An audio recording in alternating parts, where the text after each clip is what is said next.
नमस्कार साथियों, स्वागत है आप सभी का। कहाँ पे? अरे YouTube चैनल पे तो बाद में करेंगे, पहले अपनी कोचिंग क्लास में कर लेते हैं। आपका अन्नपूर्णा कोचिंग क्लासेस 97 बाजार विजयनगर में आप सभी का स्वागत है।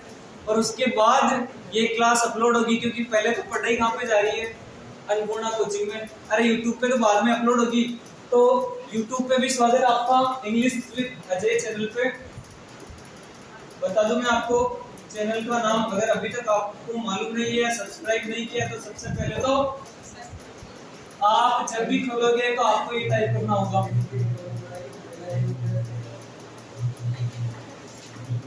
अरे बिना स्पेस के करना है।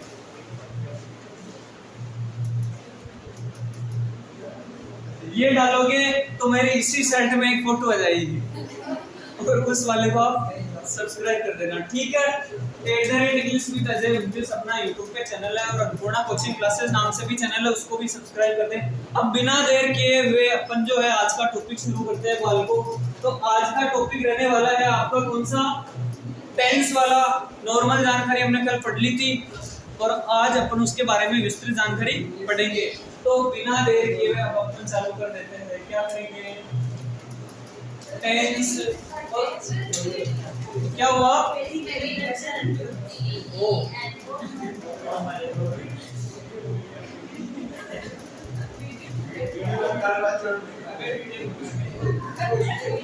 कोई बात नहीं। अरे पहला टेंस आपका प्रेजेंट सिंपल। कौन सा वाली को? हेल्पिंग वर्ब बताओ मेरे को बिना देखे। और डज। वर्ब कौन सी आएगी? वर्ब की फर्स्ट फॉर्म आएगी, और एस या ईएस वाली। अब अपन जो आज अप्लाई करना सीखेंगे, एस या ईएस वाली कब लगानी है, फर्स्ट फॉर्म कब लगानी है, और डू डज कब लगाना है, इस चीज के बारे में आज पढ़ेंगे। सबसे पहले प्रेजेंट सिंपल के अंदर ए वाला पार्ट चलता है अफर्मेटिव का। कौन सा? अफर्मेटिव का अपने सबसे पहली क्लास ली थी, उसमें बता दिया था सकारात्मक होता है। क्या होता है? सकारात्मक। अफर्मेटिव किसका? प्रेजेंट सिंपल का अफर्मेटिव। तो एक फॉर्मूला आपको याद करना है, सूत्र याद करना है। क्या याद करना आपको? सूत्र। सब्जेक्ट पहले लिखा जाता है, सब्जेक्ट के बाद में यहाँ पे आपको वर्ब की फर्स्ट फॉर्म या फर्स्ट फॉर्म में एस या ईएस, और इसको क्या बोलते हैं बालको? वर्ब की पांचवी फॉर्म। उसके बाद में आपको लेना है साथियों ऑब्जेक्ट, और फिर लेना आपको अदर मैटर। क्या लेना है? अदर मैटर, यानी जो भी बच गया। ये सूत्र है, आपको थोड़ी सी इसकी जानकारी होनी चाहिए। प्रेजेंट सिंपल का अफर्मेटिव है, प्रेजेंट सिंपल के अफर्मेटिव में डू डज का प्रयोग नहीं किया जाता। किसका प्रयोग नहीं होता है? डू डज का प्रयोग नहीं होता है। और डू डज क्या है? ये हेल्पिंग वर्ब। चलो मैं यहाँ पे लिख देता हूँ एचवी। इसकी प्रेजेंट सिंपल की एचवी क्या है? डू और एचवी का मतलब क्या है? Helping verb. डू और डज है प्रेजेंट सिंपल की, लेकिन मैं बोल रहा हूँ कि प्रेजेंट सिंपल के अफर्मेटिव के अंदर डू डज का प्रयोग नहीं किया जाता है। तो फिर क्या किया जाता है? या तो वर्ब की फर्स्ट फॉर्म ली जाती है, या उसमें एस या एस लगाया जाता है, ठीक है। अब अपन एक सबसे पहले एक सेंटेंस लेते हैं, हिंदी वाला सेंटेंस, क्योंकि अभी अपने पास में थोड़ा टाइम है, तो थोड़ा ढंग से पढ़ेंगे। इतनी घास भी नहीं काटेंगे कि भाई अपने को point to point direct English to English चलेंगे। इंग्लिश टू इंग्लिश चलेंगे तो थोड़ा आपको समझ में कम आएगा, तो अपन हिंदी से इंग्लिश सीखेंगे। पहला ही सेंटेंस ले लो आप। हम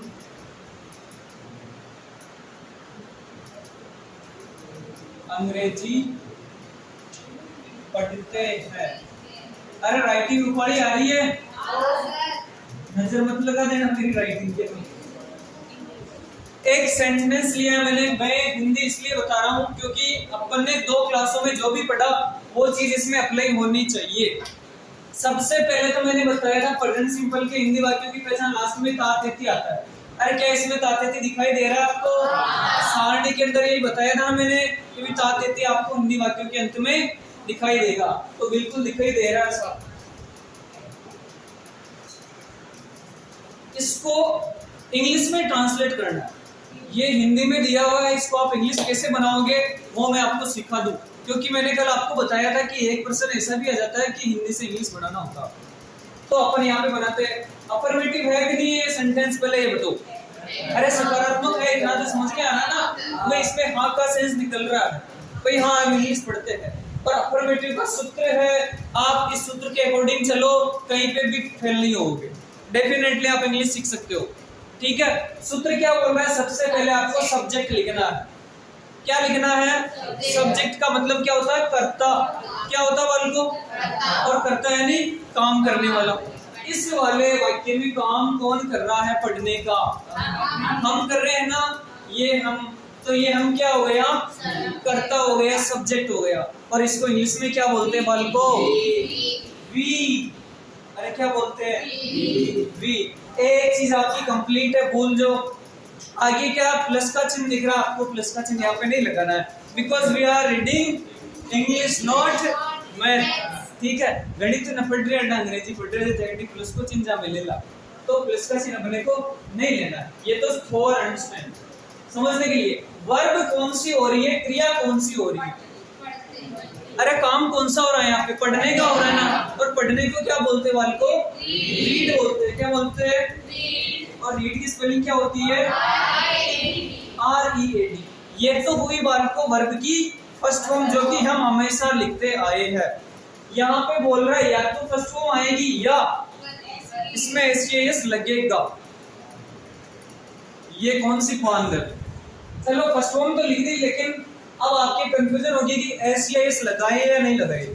तो मैंने आपको नियम बताया था कि अगर आपका सब्जेक्ट सिंगुलर है तो वर्ब भी कौन सी आएगी? अरे सिंगुलर ही आएगी। और अगर आपका जो, इसको वापस चेयर को लगा दो, उसकी गेट चेयर को गेट पे लगा दो। व्हाट? अगर सब्जेक्ट आपका सिंगुलर है तो वर्ब भी क्या आएगी वाल को? सिंगुलर आएगी। आप देखो यहाँ पे सब्जेक्ट सिंगुलर है या प्लूरल है? अरे एक वचन का सब्जेक्ट है या बहुवचन का है? बहुवचन का। अरे जब पहली क्लास में मैंने यही तो बताया था कि सिंगुलर सब्जेक्ट कौन सा होता है, प्लूरल कौन सा होता है।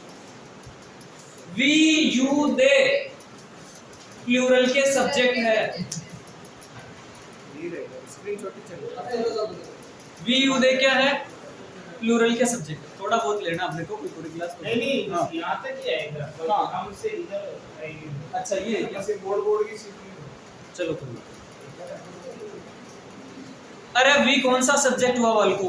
प्लूरल हुआ ना। तो प्लूरल के साथ में कौन सी फॉर्म आएगी वर्ब की? First form. क्योंकि फर्स्ट फॉर्म क्या होती है? प्लूरल फॉर्म होती है। और SES क्या होती है? सिंगुलर होती है। इसलिए अपन यहाँ पे क्या लिया? रीड लिया। अरे आया पकड़ आ गया। फिर आपको क्या लेना? ऑब्जेक्ट। और ऑब्जेक्ट कौन है इसके अंदर? इंग्लिश। आप क्या बोलोगे? जो बच गया है जो ऑब्जेक्ट? नहीं, गलत हो जाएगा, क्योंकि अगला सेंटेंस एक ऐसा लेऊंगा जो आपका गलत हो सकता है। अगर आपको किसी भी सेंटेंस में कभी भी बाल को ऑब्जेक्ट मालूम करना होता है ना, तो आपको एक काम करना, जो भी वर्ब है, क्रिया है, उससे क्या और किसे से प्रश्न पूछोगे। क्या और किसे से प्रश्न पूछोगे, और जो भी जवाब आपको मिलेगा वो ही आपका ऑब्जेक्ट होगा। मेरा कहा हुआ समझ में नहीं आया, मेरे को पता है, अब मैं अप्लाई करके दिखाता हूँ ताकि समझ में आए। हम क्या पढ़ते हैं? आपको जवाब क्या मिल रहा है? अंग्रेजी। तो क्या से उत्तर मिल रहा है कि नहीं मिल रहा है? अरे मिल रहा है ना। तो आपका इंग्लिश क्या हो गया?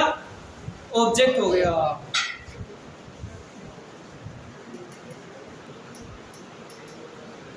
हाँ सही है। तो यहाँ पे लिख दो इंग्लिश। ये आपका सेंटेंस कंप्लीट है, बन गया इतना सा। अदर मैट्रिक्स में है ही नहीं है तो अपन नहीं लिखेंगे, कहाँ से लोगे? है ही नहीं है तो। अरे थोड़ा बहुत इसमें समझ में आया क्या? एक दूसरा सेंटेंस और लेता हूँ ताकि उसमें और हो सकता है बढ़िया समझ में आए हमारे को। लिखना चाहते हो तो लिख दो। एक छोटा सा वाक्य दे रहा हूं मैं इधर आपको, अगर तुम बनाना चाहो तो। सूत्र के अनुसार चले अपन तो अपने गलती हुई नहीं।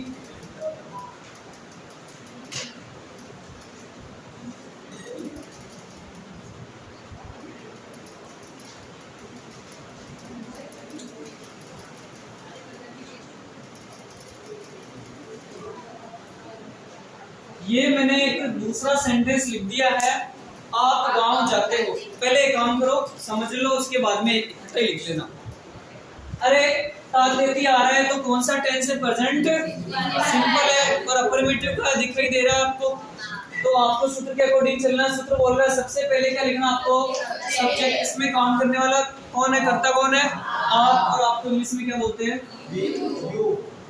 यू। फिर आपको क्या लेनी है? वर्ब लेनी है। यहाँ पे क्रिया कौन सी हो रही है? अरे काम कौन सा हो रहा है? जाने का हो रहा है, उसको क्या बोलते हैं? गो। ये तो फर्स्ट फॉर्म है। अरे इसमें एस लगाए या नहीं लगाए? लगेगा। अरे क्यों लगेगा? अरे नहीं लगेगा, कारण ये है आपका सब्जेक्ट प्लूरल है। क्या है? बहुवचन का सब्जेक्ट है, तो बहुवचन के सब्जेक्ट में हमेशा फर्स्ट फॉर्म आती है। और मैंने लिखाया भी था आपको कि बहुवचन की फॉर्म कौन सी होती है? जो सिर्फ फर्स्ट फॉर्म होती है वो बहुवचन की फॉर्म होती है। इसलिए यहाँ पे गोज नहीं आएगा, क्या आएगा? केवल गो ही आएगा। अब बात आती है ऑब्जेक्ट की। ऑब्जेक्ट कौन है इसके अंदर? देखो मैंने बोला था ना, गलत होगा आपका सेंटेंस। गांव ऑब्जेक्ट नहीं है, तो भी नहीं है। आपको मैंने बोला कि वर्ग से क्या और किसे का प्रश्न पूछो। आप क्या जाते हो? क्या ऐसा कभी प्रश्न पूछते हैं क्या अपन? नहीं पूछते। आप कहाँ जाते हो? कहाँ से मिल रहा है जवाब आपको? तो ये क्या होगा आपका? विलेज। अदर मैटर कहलाएगा। क्या कहलाएगा? अदर मैटर कहलाएगा। इस सेंटेंस में ऑब्जेक्ट नहीं है। और बता दूं, टू विलेज। कारण क्योंकि अपने को क्या और किसी से जवाब नहीं मिला। मिला किससे? कहां से मिला? और ऑब्जेक्ट क्या बोलता है कि क्या और किसी से ही जवाब मिलना चाहिए, लेकिन अपने को तो कहां से मिल रहा है ना भाई। आप कहां जाते हो? गांव जाते हैं। आप कहां जाते हो? स्कूल जाते हैं। तो ये ऑब्जेक्ट नहीं होते हैं, ये क्या होते हैं? अदर मैटर कहलाता है। तो इसमें ऑब्जेक्ट नहीं है। ये मैं क्यों बता रहा हूँ? पैसिव वॉइस के अंदर काम आने वाला है, इसलिए ध्यान रखना इस चीज का। तो अब लिख सकते हो आप, लिखो आराम से।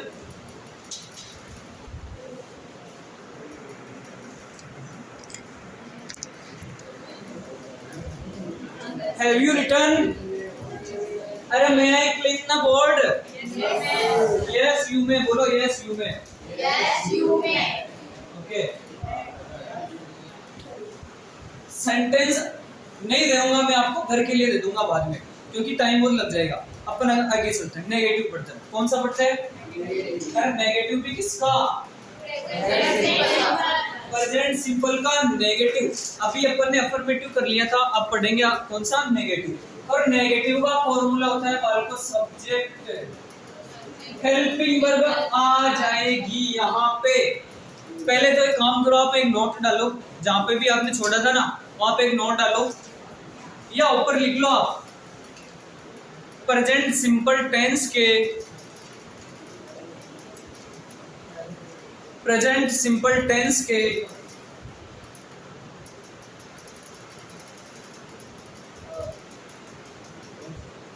प्रेजेंट सिंपल टेंस के अफर्मेटिव में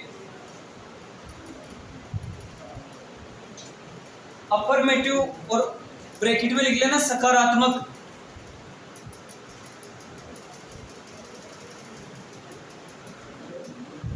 अफर्मेटिव में हेल्पिंग वर्ब का प्रयोग नहीं होता है।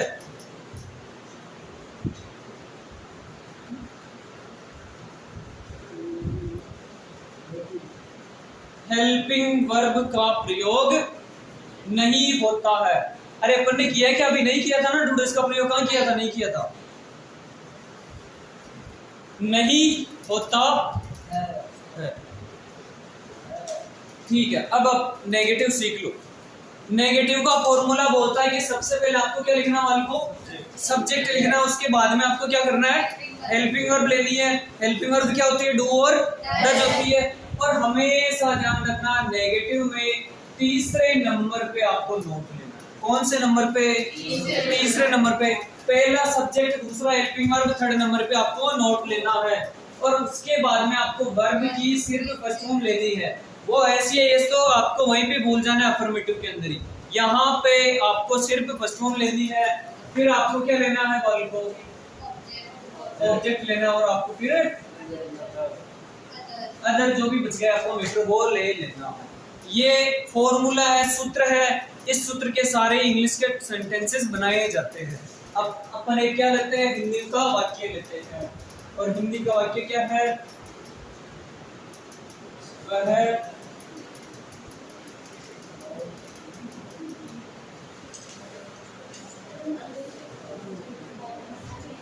अरे दिख तो रहा है सबको या नहीं दिख रहा है? देखो तात देती तो आएगा क्योंकि सिंपल चल रहा है अपना। नेगेटिव कैसे पता चला, क्योंकि यहाँ पे नहीं आ रहा है, नकारात्मक है। ठीक है, तो अब अपने को इस सूत्र के अनुसार जमाना है और आपका सेंटेंस बन जाएगा इंग्लिश के अंदर। ठीक है, और मानव की साकी तो आसान है। अतरा दिन तो मैं कान खंडे उतावन लंगे नहीं चीज की। ठीक है, तो सबसे पहले सब्जेक्ट कौन है इसके अंदर, काम करने वाली कौन है, वह है। और वह कौन है, एक लड़की की बात की जा रही है, तो क्या बोलेंगे उसको, सी। सी। ये बात आती है हेल्पिंग वर्ब की। अरे हेल्पिंग वर्ब क्या होती है, डू और होती है। ये इधर लिख रहा हूं मैं, डू और लेनी क्या होती है अपने को, अरे एक लेनी होती है, दोनों कभी साथ नहीं आएगी। एक सब्जेक्ट एक हेल्पिंग वर्ब, तो डू लेनी डज लेनी है वो आप बताओ मेरे को। डज आएगा कारण आपका सब्जेक्ट सिंगुलर है, तो हेल्पिंग वर्ब भी सिंगुलर लेनी है। दोनों में सिंगुलर कौन है, डज है। अगर पहले आपने याद किया होगा होता परसों के दिन, तो आज आप बता पाते। ये डज। फिर आपका बोलना नॉट, नॉट लिख दिया। वर्ब क्या है इसके अंदर, काम कौन सा हो रहा है, बनाने का हो रहा है, उसको क्या बोलते हैं, मेक। नहीं मेकिंग नहीं करना, ये बोला कि वर्ब की फर्स्ट फॉर्म लेनी है आपको, तो वर्ब की फर्स्ट फॉर्म मेक होती है। नहीं तो इसमें एसीएस जोड़ना कुछ नहीं करना, क्योंकि ऑलरेडी अपन डज ले चुके हैं, तो इधर एसीएस नहीं आएगा, सिर्फ फर्स्ट फॉर्म सूत्र के अनुसार चलना। आगे ऑब्जेक्ट, वह क्या नहीं बनाती है, अरे कैसे जवाब मिला कि नहीं मिला, तो क्या हो गया आपका ऑब्जेक्ट, तो लिखो यहाँ पे और अदर मैटर है ही नहीं है, तो यहीं पे फुल स्टॉप लगा दो, ये आपका सेंटेंस कंप्लीट है। अरे बहुत आसान है, केवल आपको थोड़ा सा फॉर्मूला तो देखना पड़ेगा। लिख लो जल्दी से, फिर अपन करते हैं इसका इंटरोगेटिव। एक एक ही कराएंगे, ज्यादा नहीं कराएंगे इसके अंदर। अपने को मेन तो उसके यूजेज पढ़ने हैं, ग्रामेटिकल चीज तो वो है। दिख तो रहा है,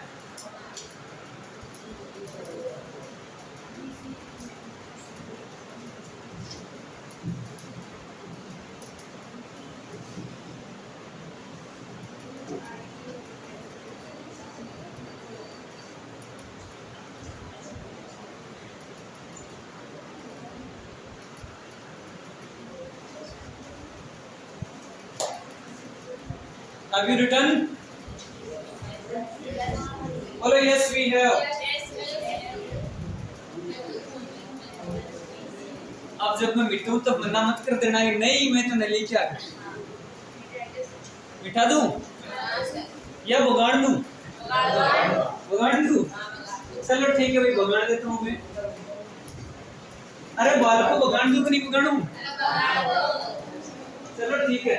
अगला तीसरा आता आपका इंटेरोगेटिव, कौन सा, इंटेरोगेटिव यानी प्रश्नवाचक। हमेशा प्रश्नवाचक के अंदर हेल्पिंग वर्ब पहले लिखी जाती है।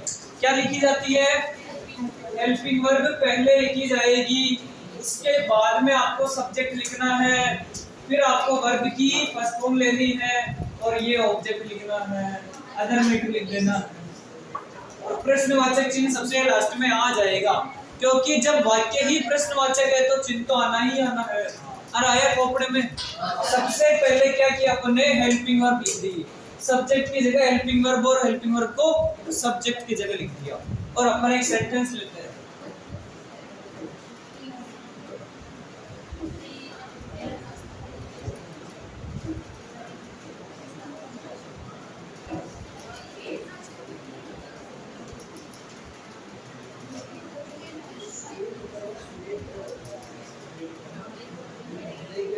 क्या सुधा एक गाना गाती है? ये है आपका प्रश्नवाचक वाक्य, ठीक है। और इसको अपने को बनाना है। देखो एक बार समझ लेना, सबसे पहले बोल रहा है कि हेल्पिंग वर्ब लिखनी है। अब आपको पता है कि डू और डज दो ही है, थे तो वो बैठ जाओ यार, do lame does lame, do lame does lame, क्योंकि पहले तो अपने पास सब्जेक्ट थे उसके अकॉर्डिंग ले रहे थे, लेकिन यहाँ पे क्या आ गया, हेल्पिंग वर्ब आ गई।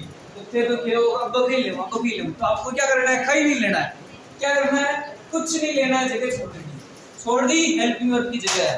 फिर क्या लेना आपको, अरे सब्जेक्ट लेना। सब्जेक्ट कौन, इसमें काम करने वाला कौन है,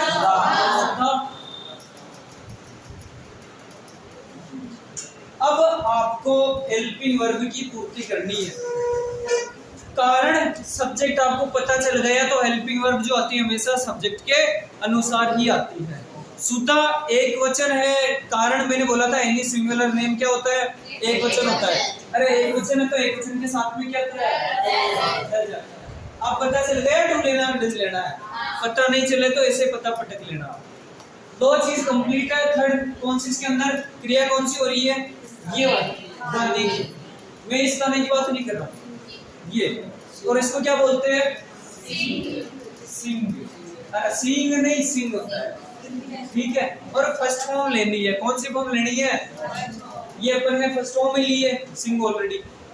क्या बात की, गाना, क्या से जवाब क्या मिला आपको, गाना। तो एक गाना सुनी, ये आपका ऑब्जेक्ट हो गया, अदर मैटर नहीं है तो यहाँ पे प्रश्नवाचक चिन्ह लगा दो। Does Sudha Singh a song, ये आपका इंटरोगेटिव हो गया, प्रश्नवाचक वाक्य हो गया। अरे आया क्या थोड़ा बहुत, लिख लो तो इसको भी।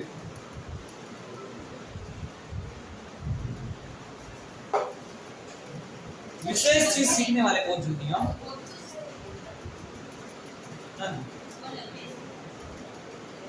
त्रिवेंद्र जी सर जरूर है।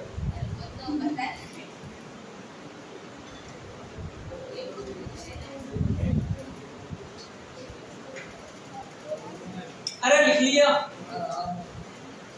एक चीज मैं शॉर्ट में यही भी बता दूं आपको, इसका जो अगला पार्ट है, अगला पार्ट आपका इंटरोगेटिव नेगेटिव, कौन सा,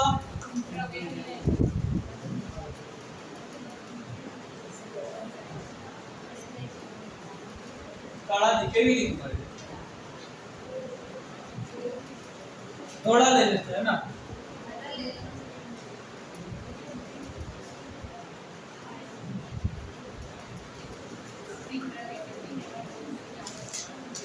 इंटरोगेटिव नेगेटिव चौथा पार्ट होता है प्रेजेंट सिंपल टेंस का, ठीक है।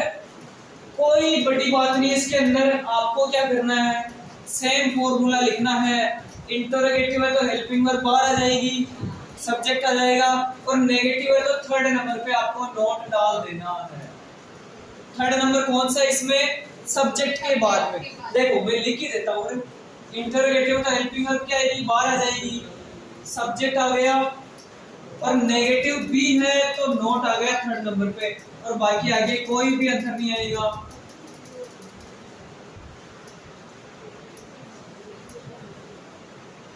और हिंदी में इसमें नहीं और जोड़ दो, क्या सुधा एक गाना नहीं गाती है, यह आपका इंटरोगेटिव नेगेटिव हो गया। मैं शॉर्ट में इसलिए ले रहा हूं कारण आप जानते ही हो, क्योंकि यहाँ से आपके बहुत कम चांस बनते हैं प्रश्न पुट होने के, लेकिन ले क्यों रहा हूं, क्योंकि आपको थोड़ा बहुत ऐसे लगना तो चाहिए ना यार के टेंस यार बढ़िया था। और बाई चांस कोई हिंदी वाला आ ही जाए ट्रांसलेट का, कि ट्रांसलेट इनटू इंग्लिश, तो फिर आप क्या करोगे, इसलिए ये भी लेना जरूरी है। अब आप इसी सेंटेंस को नेगेटिव कैसे बनाओगे, does Sudha not sing a song, ये इंटरोगेटिव नेगेटिव हो गया। आपका प्रेजेंट सिंपल टेंस का जो नॉर्मल जानकारी थी वो तो होती है समाप्त, और अब चालू होती है आपकी इंपॉर्टेंट जानकारी, जहां से एग्जाम में प्रश्न होता है। वो पढ़े कि नहीं पढ़े, अरे वही तो पढ़नी है, लिख लिया हो तो मिटा दूं मैं इसको, वो लिखो लिखो। हमने जो भी भाई बंधु नंदू चंदू है उनको पकड़ के लो, कि भाई अब नेरियो का तीरा को ताव अब चाल पटवा चाल दिन ताश खेलना हुआ है ब्याह में लाग रहा अच्छा मालवाल काट रहा हो ना बापू जार में सामान लेकर आता हो ट्रैक्टर ले अरे वहीं से तो लेते हैं शादी ब्याह में सामान सा ना या नहीं लेते चलो ठीक है मिटाता हूं मैं या निकलिए होगा हेडिंग डालनी है आपको महत्वपूर्ण चीज है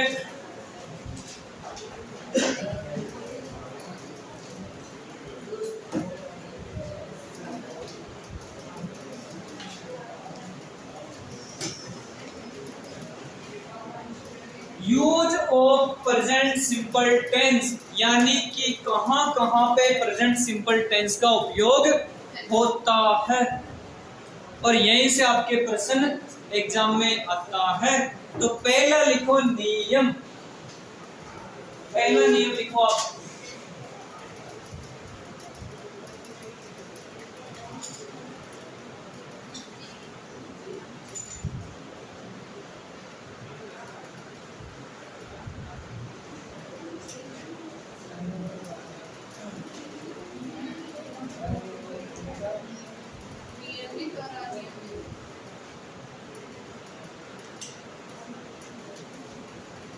नियमित और अनियमित कार्य जो होते हैं आपके जीवन में। नियमित कार्य कौन से जो मैंने आपको सबसे पहले गिनाए थे। हम रोज उठते हैं, अरे उठते तो होना या सोते ही रहते हो, रोज उठते हो तो नियमित कार्य है। चाय पीते हैं रोज, डेली आ रहा वहां पे, ठीक है। अनियमित कौन सा हुआ, जैसे कि जापान के अंदर क्या आते हैं, भूकंप आते हैं, तो रोज तो नहीं आ रहे, अनियमित है लेकिन आते जरूर है वहां पे।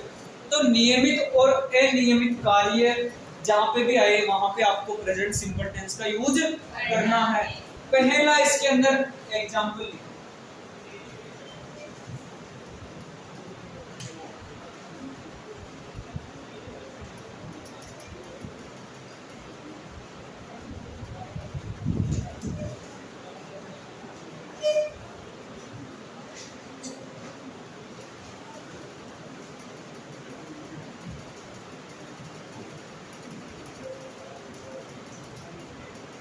ये शायद मेरे हिसाब से लास्ट ईयर आया था एग्जाम, तरीका थोड़ा अलग था उसका पूछने का, उसमें एन का प्रयोग उसने करवाया था और मैं यहाँ पे आपको प्रेजेंट सिंपल टेंस का प्रयोग करवा रहा हूँ। दोनों चीजें क्लियर होती है।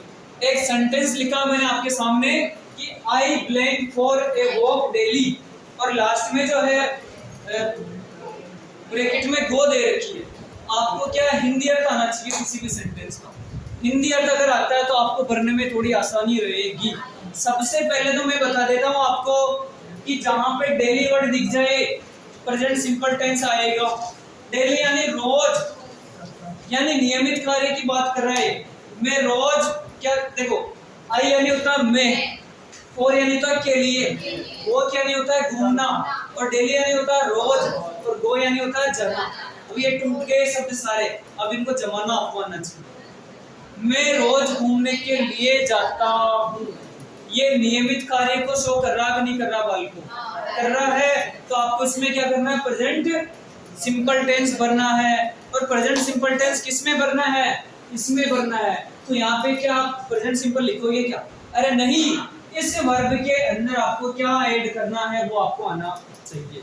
सबसे पहले तो देखो टेंस आपको पता चल जाना चाहिए। टेंस आपने पता कहां से किया, डेली से किया। डेली आ रहा है नहीं रोज आ रहा है नहीं, नियमित काम यहाँ पे हो रहा है। और नियमित काम किसमें होता है, प्रेजेंट सिंपल टेंस में होता है। और प्रेजेंट सिंपल टेंस आते ही आपके दिमाग में आना चाहिए कि अफर्मेटिव है या नेगेटिव है। तो यहाँ पे देखो नोट का तो कहीं पे काम ही नहीं है पूरे सेंटेंस में, यहाँ पे भी नोट नहीं दे रखा इसने, और प्रश्नवाचक चिन्ह का भी काम यहाँ पे नहीं है। तो आपके दिमाग में एक ही चीज बची, अफर्मेटिव है। और अफर्मेटिव आते ही आपके दिमाग में डू डज तो निकल जाना चाहिए बाहर। क्या अफर्मेटिव में डू डज तो आता ही नहीं है, केवल एक चीज आती है, या तो वर्ब की फर्स्ट फॉर्म या उसमें एस या यस। तो अब आपको क्या करना है, या तो गो को ऐसा का ऐसा ही लिखना है या गोज लिखना है। भरना दोनों में से एक है, और वो डिपेंड करेगा बाल को आपके सब्जेक्ट पे। आपका सब्जेक्ट आई है, क्या है आई, और आई क्या है, अपवाद। आई क्या है? अपवाद है। केवल एक जगह इसको सिंगुलर माना जाता है पास्ट कंटिन्यूअस टेंस के अंदर, इसलिए आई के साथ में वहां पे वॉज लगाते हैं। बाकी सब जगह ये क्या होता है? प्लूरल होता है। तो यहाँ पे आई क्या है? प्लूरल है, क्योंकि ये प्रेजेंट सिंपल टेंस है। ये क्या है? आई प्लूरल है। तो अब इनमें से प्लूरल कौन सी होगी बता दो मेरे को। जो केवल वर्ब की फर्स्ट फॉर्म होती है वो क्या होती है? प्लूरल होती है। अब अपन यहाँ पे क्या करेंगे? वो करेंगे। इसलिए मैंने पहले आपको सिंगुलर प्लूरल बताया था। अगर आपको याद होता तो बता देते। तो आज भी टाइम है, आज भी आप जाके देख सकते हो कि सिंगुलर कौन सी होती है, प्लूरल कौन सी होती है। जो सिर्फ वर्ब की फर्स्ट फॉर्म होती है ना, वो प्लूरल होती है। जहाँ पे एस दिख जाए वो आपकी क्या होगी? सिंगुलर होगी। और सिंगुलर सब्जेक्ट कौन कौन से होते हैं? ही, सी, इट और any singular name singular subject होते हैं। प्लूरल सब्जेक्ट कौन से होते हैं? We, you, they, people. और ये जो आई है, आई क्या होता है? अपवाद होता है। एक जगह है सिर्फ इसको सिंगुलर मानते हैं, बाकी हर जगह इसको प्लूरल मानते हैं। कौन सी जगह सिंगुलर मानते हैं? पास्ट कंटिन्यूअस में। और बाकी कोई सा भी आ जाए तो इसको क्या मानेंगे अपन? प्लूरल मानेंगे। यहाँ पे पास्ट नहीं है इसलिए अपन यहाँ पे क्या माना? प्लूरल माना। और अपना सब्जेक्ट वर्ब एग्रीमेंट का नियम ये बोलता है कि अगर आपका सब्जेक्ट सिंगुलर है तो वर्ब भी सिंगुलर आएगी, और अगर आपका सब्जेक्ट प्लूरल है तो वर्ब भी प्लूरल आएगी। यहाँ पे प्लूरल था तो वर्ब भी प्लूरल आएगी। अरे आया क्या खोपड़े में? प्रश्न डायरेक्ट ऐसे ही आएगा, वहां पे ता तेती का कोई रोल नहीं रहेगा। ता तेती की तो आपको जानकारी होनी चाहिए। लिख दिया? दूसरा नियम लिखो। दूसरा लिखो नियम। बोलूं? बोल देता हूं, हिंदी बोल रहा हूं तो आप लिख लेना। वैज्ञानिक तथ्य। एक मिनट, अरे आप क्या बोलते हो? वैज्ञानिक बोलते हो। वैज्ञानिक नहीं होता है असली में। शुद्ध हिंदी बोलते हो वैज्ञानिक होता है। क्या होता है वो? क्योंकि ये कभी ज्ञान नहीं होता है। जय और ये के योग से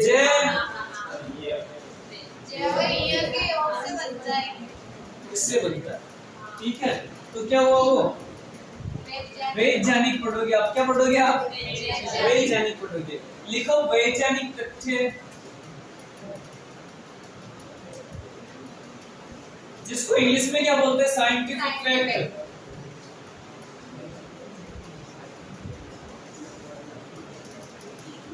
और सार्वभौमिक सत्य, यूनिवर्सल ट्रुथ जिसको इंग्लिश में बोलते हैं। सार्वभौमिक सत्य।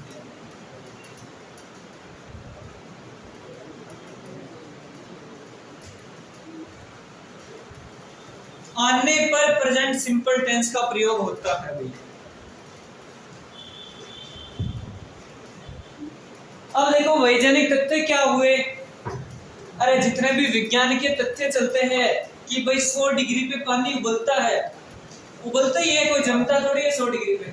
अरे नहीं जमता ना, वो फैक्ट उसको कोई चेंज नहीं कर सकते।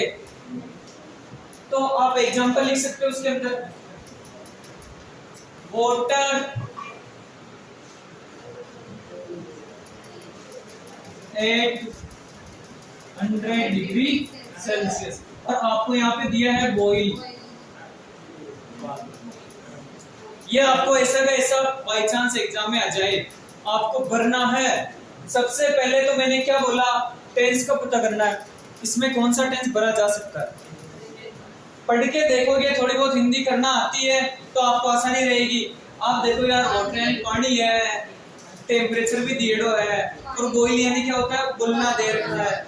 इसका मतलब आप जोड़ तोड़ करोगे यार, पानी जो है 100 डिग्री तापमान पे उबलता है। तापमान आ रहा है ऑलरेडी, और फिर आपके दिमाग में आना चाहिए तो वैज्ञानिक तथ्य यार, साइंस का नियम है। तो ये तो ही नहीं ना कोई पहले उबलता था अब नहीं उबलता हो। पहले भी उबलता था अब भी उबलता है और उबलता रहेगा। इसलिए क्या होगा? ये वैज्ञानिक तथ्य। तो इसमें प्रेजेंट सिंपल टेंस आएगा, और सिंपल में भी अफर्मेटिव है, तो या तो फर्स्ट फॉर्म या एस या एस। और मैं आपको यहाँ पे 2 ऑप्शन दे दूँ, 4 आएंगे, लेकिन मैं 2 ही दे रहा हूँ, आसान कर रहा हूँ तुम्हारा काम। कि या तो आपको बॉइल भरना है या बॉइल्स भरना है। तो आप क्या भरोगे? बॉइल्स भरोगे, क्योंकि पानी एक वचन है, पानी कभी बहुवचन नहीं होता है। सिंगुलर है तो सिंगुलर ही भरोगे, वाटर बॉइल्स है। अरे आया खोपड़ी पे थोड़ा हो, तो ये वैज्ञानिक तथ्य है। और भी जितने भी मैंने तरह के एग्जांपल दिया था, पानी 0 डिग्री पे जमता है, पहले भी जमता ही था, अब भी जमता ही है। सार्वभौमिक सत्य की बात कर लेते हैं थोड़ी बहुत। यूनिवर्सल ट्रुथ क्या है?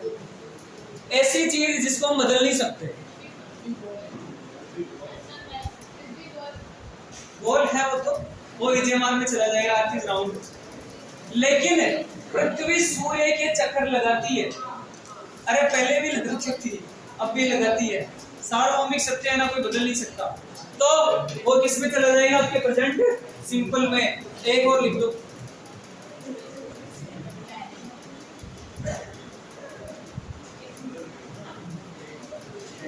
अर्थ,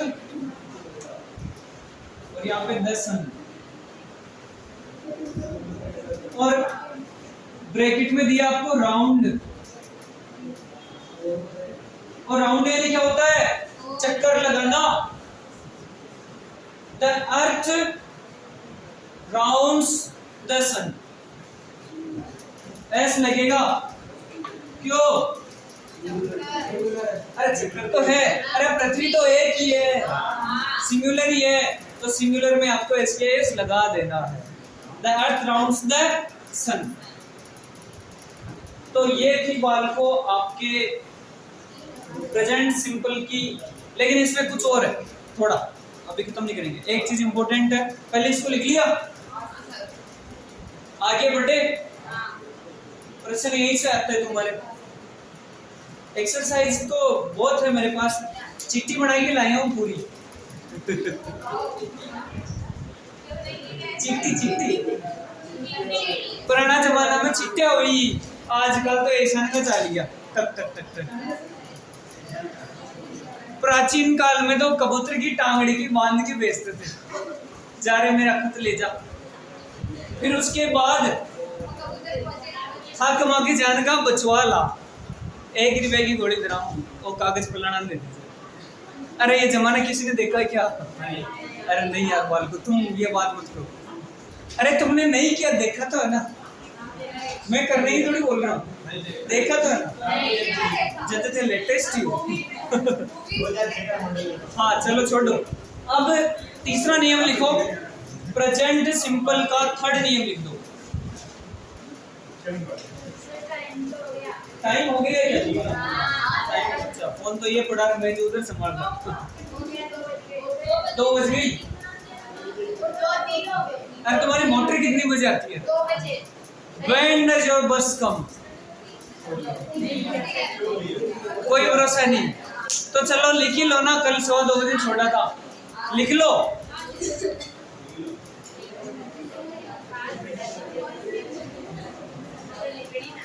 डेली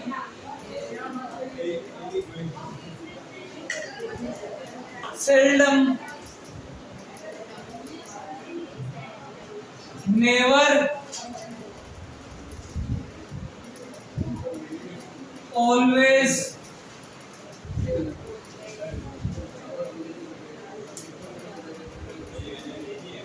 generally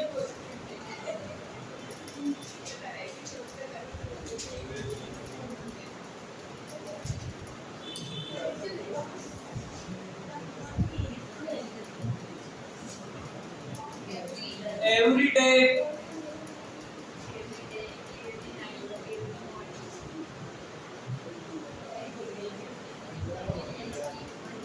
every month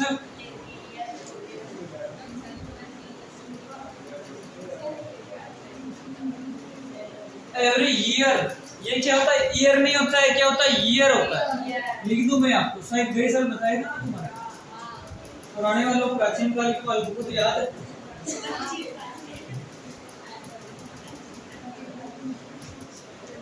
अपन गलत पढ़ते हैं सब, ईयर पढ़ते हैं, जबकि ईयर नहीं होता है, ये ईयर होता है। क्या होता है?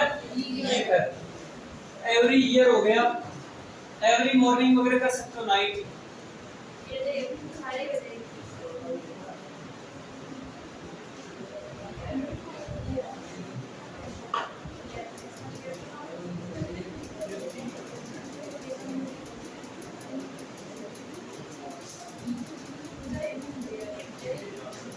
यहाँ तक लिखो, इसके आगे जो नियम बन रहा है इसका वो मैं बोलता हूँ। आदि वर्ड्स, आदि आदि एटसेट्रा, आदि वर्ड्स में से, चलो मैं लिख दूं, इतनी से लिख रहा हूं, एटसेट्रा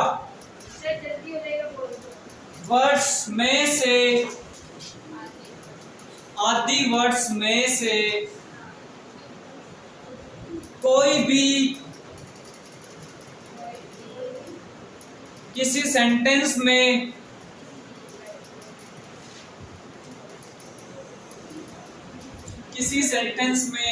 आता है तो, आता है तो हमें भाग कर प्रेजेंट सिंपल टेंस भरना है उसमें।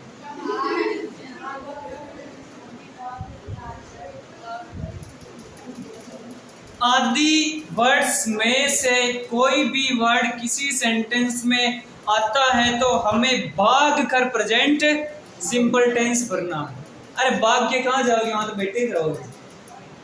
कौन सा टेंस भरना है? Present simple tense. तो साथियों कैसी लगी आपको आज की क्लास? कमेंट जरूर करें। ऑनलाइन वालों और ऑफलाइन वालों की तो मजे उड़ ही रहे यहाँ पे। धन्यवाद आज के सेशन के लिए और बने रहिए अपने चैनल पे।